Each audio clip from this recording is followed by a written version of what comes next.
Pussies, it's Kira. Welcome back to my channel. So today's video we're going to be doing my August wrap up, and just letting y'all know this is the slump edition, the reading slump edition. I only ended up reading 4 books in the month of August, which don't really love honestly, but I'm busier now, and this reading slump, it's really hitting. It really hit this month. I'm hoping for better things in September. I'm still glad I got through some books. It's better than reading nothing. This is going to be probably just a quick short video. Sorry in advance if you hear any noises outside. They're currently paving the sidewalk on my road. With all that being said, make sure to follow my socials down below. Love my goodreads, my Amazon watch list, stuff that is linked down there if you want to check it out. Like, comment, subscribe for more with me.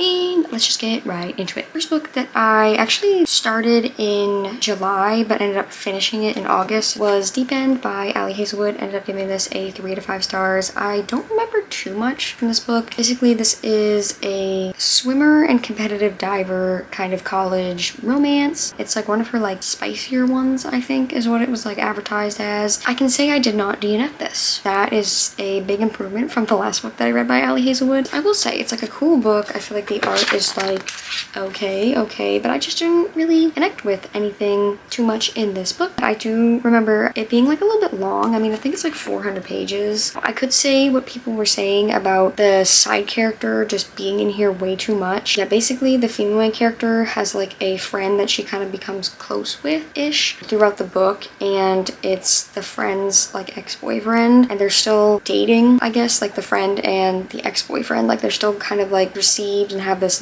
notion that they're still together even though they're not, like that. So I just didn't know that's part of the storyline, and it definitely was just attraction heavy, which is not my thing, but I get it because of the topics that both of these characters like to do. It made sense that it was very intimacy driven. It was okay. Would I recommend it? You can try it. 3 to 5 stars. Next book that I read was Dust Storm by Maggie Gates. So this is the first book in the Griffith Brothers series. It is a small town kind of cowboy ranch kind of series, at least this first book was. And this is about Christian and Cassandra. Basically, Cassandra is this, I think it's publicist or something, one of those kind of things like that. And she gets into a little bit of trouble, and they think the best way to kind of just let everything fizzle out is to send her onto this ranch and kind of just help them, I don't know, attorney, something, help with the finances, kind of their image, I guess, and just stay away from limelight, basically. And then Christian is a single dad who is managing the ranch, I guess, and it's kind of their romance. I remember liking it. I liked the vibes. I did like both characters. I liked that the mailman character was not your typical mailman character. He didn't have a 6-pack of abs, this super gorgeous body, 6'6", you know, he wasn't in the, I want to say the romance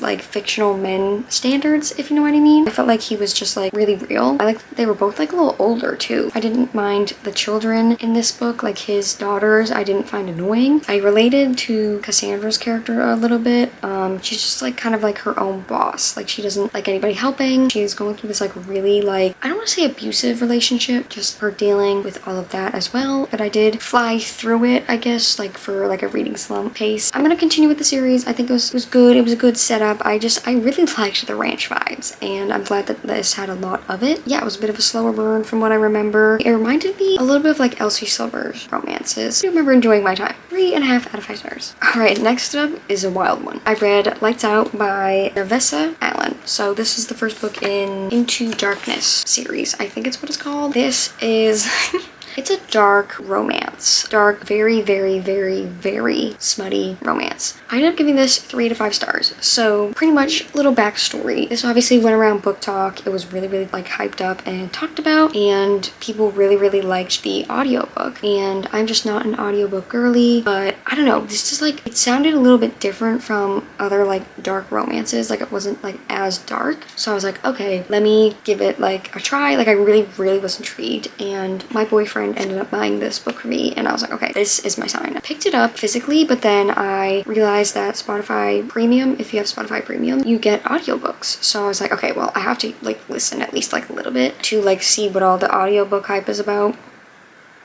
damn, the girlies were not lying. They were not lying. I really liked the audiobook, and honestly, I pretty much listened to like the whole thing. Like I was also like reading along, but I mostly just was like listening. The male's character voice was just so good. I think that's why I really liked it, because damn. Basically, to sum it up, it's a dark romance. There's a stalker kind of vibe in it. It's very like, dare I say, kinky. It really just like wasn't my thing. Honestly, it was so like outlandish that I was like actually like cackling and laughing out loud and giggling like every page because it was funny. It definitely was like a dark rom-com, like definitely lots of humor. I really like the male main character. Like he's supposed to be like this serious, like borderline insane dude, but he was so like funny. Like his comments and his inner thoughts and all of that were just so funny. The whole time I was reading this book is like, I just was like, this just is not real. Like I know it's not because it's fiction, but like how did this get approved? Like how did this get published is my question. It was just so unreal. I don't know if this is how dark romance books usually are. I skipped like a lot of this because it actually was like a spy scene every chapter, and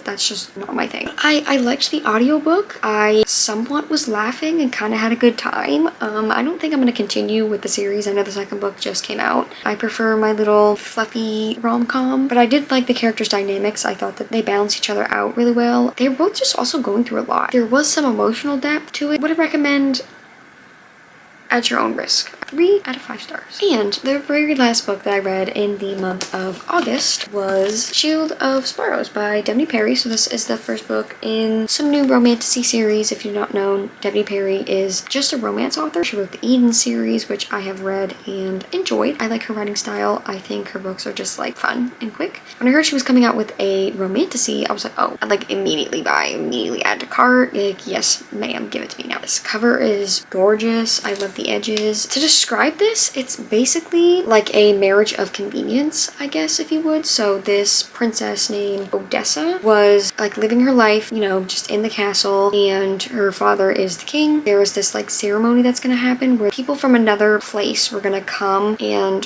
her younger sister was supposed to be married off to be like a spy to find this like certain place that is like unknown. Nobody really knows much about it but the people that like have been there or like live in that kind of like area, if that makes any sense. It ends up being that Odessa gets chosen to be married to this prince, and she gets taken to this place. I think it's Torah, maybe is how it's pronounced. I'm really not sure. I'm not great with names. It's basically her journey, just like learning about all the things that are happening over there. There's a lot of monsters in this book, like just creatures that are very interesting and are just killing a lot of things, a lot of people, other animals, and there is like this infection is all I'm gonna say. There's like this disease or infection that these monsters have. She is just like learning all about the monsters and what they do and just the people of this like continent, I think. I don't know, I'm not really good with all this stuff. It is a romantasy, like I said. Enemies to lovers, slow burn, like it was so good. It was a solid like start, I think, and like setup. It definitely was a lot of world building, a lot of information that you're learning, and definitely just like slow moving with the plot. Those are things that I just did not love, but I understood why it was written like that. It's because it's the first book in this romantasy series, and I really liked the scenery too. I liked how it was like described, and I liked being in these different towns that she had to travel to. I liked learning a little bit about all of them, and the female character asked like way too many questions. Like there was like 4 questions in a row, like every page. She goes, why is this like that? And did this person know this? And I'm like, oh girl, like you're confusing me. Even I'm confused and asking questions about her questions. The ending of this, I am just like so confused. Like obviously I don't want to spoil it. Like why? I don't even know how the next book is going to be. That wild of an ending. Like I know fantasy books, like the last 100 pages are always just like a marathon. It's a long stretch and like so much happens, but I feel like too much happened. Too much was done. I would recommend it. This was like so hyped up. I forgot to mention, like this book was like one of the most talked about books other than Silver Elite for like a month straight. Like everybody was going so crazy over this book. 4 out of 5 stars. Alrighty y'all, so that is it for my short little wrap up for August. Again, I was really busy and definitely still in a slump. I'm feeling like a little bit more like I want to read. Hopefully September is a better month. Hope you guys enjoyed. Thank you so much for watching. Make sure to follow all my socials down below. Love my goodreads, my so much stuff like that is linked down there if you want to check it out. Like, comment, inspire, everyone's by me.